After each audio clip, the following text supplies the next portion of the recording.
Bien, aquí estamos nuevamente de regreso a nuestro programa Tiempo Reformado, un tiempo donde vamos creciendo juntos en el conocimiento de nuestro Señor Jesucristo. Bien, aquí estamos otra vez empezando nuestro segundo bloque en el tiempo del estudio de la doctrina bíblica reformada, donde nosotros estamos ya varias semanas hablando acerca de cómo es la reacción de Dios frente al pecado. Cómo es que Dios castiga al pecador y al pecado. Entonces, hemos visto hace varias semanas atrás acerca de la perspectiva del Antiguo Testamento y hace 2 semanas atrás hemos empezado a ver la perspectiva del Nuevo Testamento. Y nosotros hemos hablado específicamente acerca del infierno y que este tema del infierno no es solamente un tema que lo ha dicho Jesús, como bien lo hemos visto, y a través de los evangelios, especialmente en el capítulo 13 de Mateo, nosotros hemos visto de cómo es que Jesús está hablando claramente del infierno. No solamente que haya dado un ejemplo acerca del infierno, sino hablando del reino de Dios también habla del infierno. ¿Para qué? Para poder hacer una connotación de que si hay un reino de Dios, también hay un infierno que fue preparado para poder tratar al pecado y al pecador que no ha sido redimido, lo tiene que tratar por la eternidad. Por eso es que nosotros vemos que Jesús ha dicho acerca de este infierno. Pero no solamente es este hecho de que Jesús lo ha dicho, sino también los mismos apóstoles han confirmado a través de sus testimonios, ¿verdad? El testimonio de varias personas ya está dando el valor, la credibilidad de que la enseñanza de Jesús es real. Y nosotros hemos visto a través de varios pasajes que nos habla acerca no solamente del infierno, sino también de la ira de Dios, que Dios es un Dios que se aira todos los días frente al pecado. Y es por eso que hoy nosotros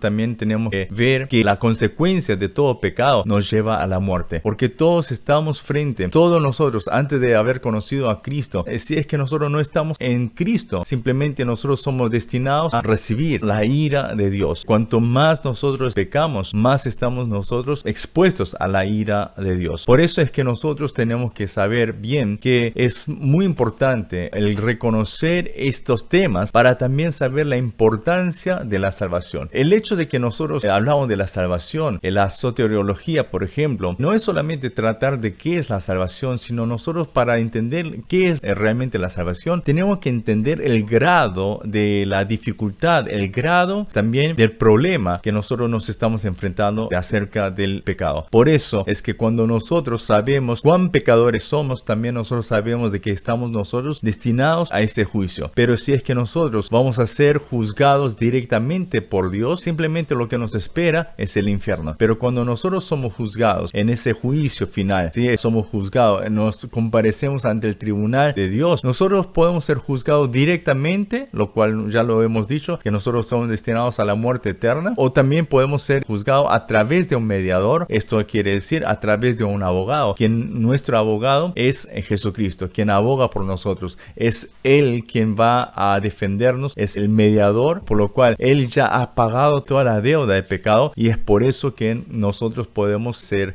libres de todo ese pecado. Ahora, sabemos que frente a Dios todos nosotros somos pecadores y todos somos destinados a un justo juicio. Esto ya lo hemos hablado anteriormente. Y en caso que nosotros seamos juzgados personalmente, ya no hay más salida, ya no hay otra manera de salvarnos. Por eso, por más que nosotros busquemos la salvación en cierta manera, muy light, de una manera muy superficial, esa salvación no va a ser la verdadera salvación porque nosotros no hemos entendido verdaderamente el grado del problema, no hemos entendido el grado de la dificultad de poder resolver este tema del pecado. Entonces, si nosotros sabemos que nuestro problema no radica en un problema que se puede resolverse en el día a día, no se puede resolverse de una manera secular o con dinero ni con algunas acciones que nosotros podemos hacer, simplemente pagar con nuestros hechos, no es simplemente esa salvación, porque si lo fuera, todo hombre podría ser salvo de esa ira de Dios. Sin embargo, la Biblia nos está diciendo claramente de que nosotros por nuestras actitudes no podemos lograr mucho. Y la misma Biblia nos está diciendo en el capítulo 16, versículo 26, Teo 16, 26 nos dice: porque ¿qué aprovechará al hombre si ganare todo el mundo y perdiere su alma? ¿O qué recompensa dará el hombre por su alma? Porque el hombre supuestamente siempre está luchando para ganar más dinero, para tener un mayor placer. Sin embargo, nosotros sabemos de que con ese placer,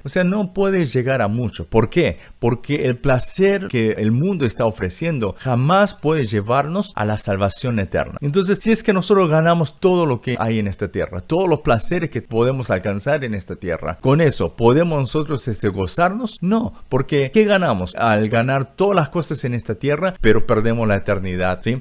En fin, no quedamos en nada. ¿Por qué? No hemos podido lograr alcanzar la vida eterna. Entonces, por más que nosotros tengamos todos los placeres de este mundo, eso no nos va a bastar para poder gozarnos en la eternidad. Y hay algunas personas que dicen de que no les importa la eternidad, lo que les importa es el presente, ahora, ¿no? El poder vivir bien el ahora. Pero esas personas justamente son las personas que después, más adelante, se van a arrepentirse. ¿Por qué? Porque realmente no saben lo que se están perdiendo. Entonces, la pregunta que nosotros tenemos que hacer es, ¿cómo podemos llegar a esta salvación? ¿Cómo podemos alcanzar la salvación del pecado y el castigo eterno? Hechos capítulo 16, versículo 31 nos dice así: ellos dijeron, cree en el Señor Jesucristo y serás salvo tú y tu casa. Cuando nosotros nos arrepentimos de nuestros pecados y creemos en Jesús, recibimos el perdón de nuestros pecados y la salvación que Jesús nos trae. Entonces, Jesús, nosotros sabemos muy bien de que Él tomó nuestras llagas. Él llevó a la cruz todas esas llagas, todos esos pecados y tomó nuestro lugar. O sea, que Jesús tomó ese lugar donde nosotros teníamos que haber tomado. En otras palabras,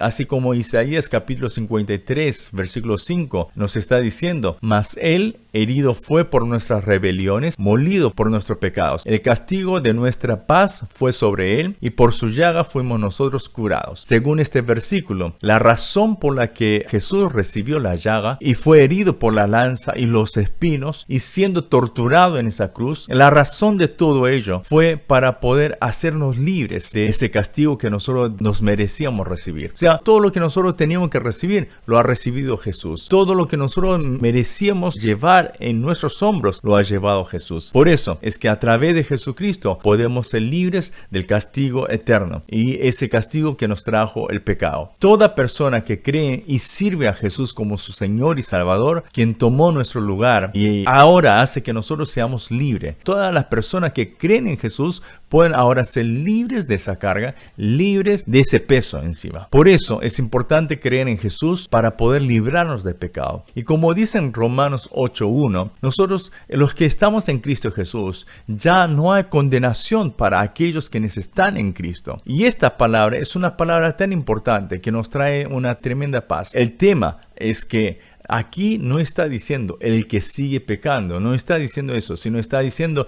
el que está en Cristo. Para los que están en Cristo Jesús ya no hay condenación. Entonces esto implica de que nosotros en esta tierra, mientras vivimos en este cuerpo físico, todavía podemos seguir pecando, pero nuestra actitud frente al pecado tiene que transformarse totalmente. O sea, ya nosotros no podemos decir, hoy bueno, se me pasó la mano, erré, caí en el pecado y ¿qué le voy a hacer? Pero Dios es bueno. No podemos tomar esa actitud, sino la actitud que nosotros tomamos después de conocer a Cristo. Cuando nosotros realmente tenemos a Cristo como nuestro Señor y Salvador, lo que nosotros hacemos es que ya nosotros no vivimos por nosotros mismos, sino nosotros vivimos por aquel quien murió por nosotros. Entonces, si es que nosotros sabemos que Cristo murió por nosotros, ahora nosotros tenemos que vivir para poder alegrarle a Él. Ese es el deseo de Cristo y esa es la razón por la que Él ha muerto por nosotros, para poder vivir en nosotros y para darnos a nosotros esa alegría abundante.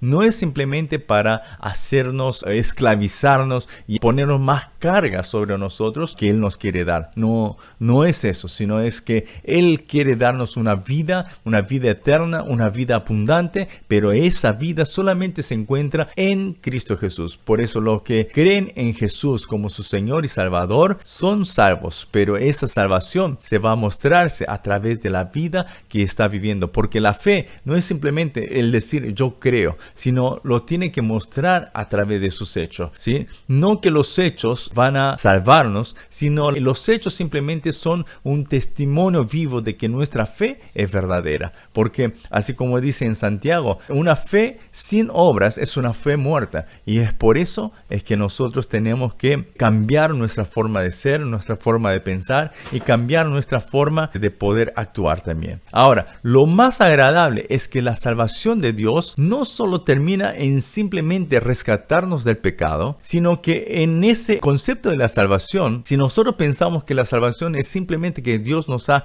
rescatado del pecado y nada más, nosotros estamos teniendo un concepto errado, un concepto a medias. La tremenda bendición en este evangelio, en esta salvación, es que la salvación abarca desde el rescate de nosotros, el rescatarnos del hoyo del pecado y llevarnos hasta una nueva identidad. ¿Qué identidad? Es la identidad que nosotros encontramos en Cristo Jesús. Una nueva identidad donde nosotros realmente podemos decir que nosotros ahora somos hijos de Dios. O sea que Dios nos ha rescatado a través de Jesucristo. Nos ha rescatado para que nosotros seamos hechos hijos de Dios, ¿sí? Y eso es lo que Juan 1:12 nos está diciendo. Cuanto todos han creído y todos los que creen, a ellos se les dio la potestad de ser hijos de Dios. Entonces, si es que nosotros tenemos esa fe en Cristo, si nosotros creemos en Cristo, nosotros somos ahora hijos de Dios. Y no solamente hijos, sino también somos herederos y coherederos con Cristo Jesús. Por eso, esta salvación, conocer esta salvación es una tremenda bendición. Conocer también de dónde Dios nos ha salvado es una bendición mucho mayor. Porque cuanto más nosotros sabemos y conocemos de cuál es el grado del problema, el nivel de problema que nosotros nos encontrábamos, ahora, al saber de dónde nos ha sacado, eso nos va a traer una mayor gracia, una mayor bendición. Porque sabemos que esa gracia que nosotros hemos recibido no es una gracia cualquiera, no es una gracia tan común, no es una gracia que cualquiera nos puede dar, sino es una tremenda gracia, una gracia soberana, sobrenatural, donde nadie en este mundo, ni siquiera entre los dioses, no hay ningún otro Dios que nos pueda traer esta salvación. Por eso es que nosotros tenemos que recordar de este tema, del pecado, de cómo Dios actúa frente al pecado y que Él nos haya salvado a través de Jesucristo, nos haya salvado de la ira de Dios. Esto es una tremenda bendición, es una tremenda gracia. Por lo tanto, deseo que cada uno de nosotros podamos creer en Jesús, no solamente de palabras, sino con todo nuestro corazón, para que así nosotros podamos volver realmente a alabar a Dios a través de nuestra vida. Entonces vamos a una pausa y con esto nosotros culminamos primeramente este tema de la reacción de Dios frente al pecado. La semana que viene ya vamos a entrar a una nueva temática y espero que ustedes tengan esa expectativa de poder conocer más de esta doctrina bíblica reformada. Bien, entonces yo les dejo a ustedes con el pastor Rodrigo Maslucán de la Iglesia Evangélica Reformada de Perú, Luz y Vida, que se encuentra en el Cercado de Lima. Y yo me despido de ustedes hasta el sábado que viene en este mismo horario. Deseo que ustedes puedan pasar una linda noche y que tengan un bendecido domingo el día de mañana. Vamos a una pausa antes de recibir al pastor Rodrigo. Vamos a una pausa con una alabanza y luego regresamos con él. Que Dios me los bendiga. Hasta luego.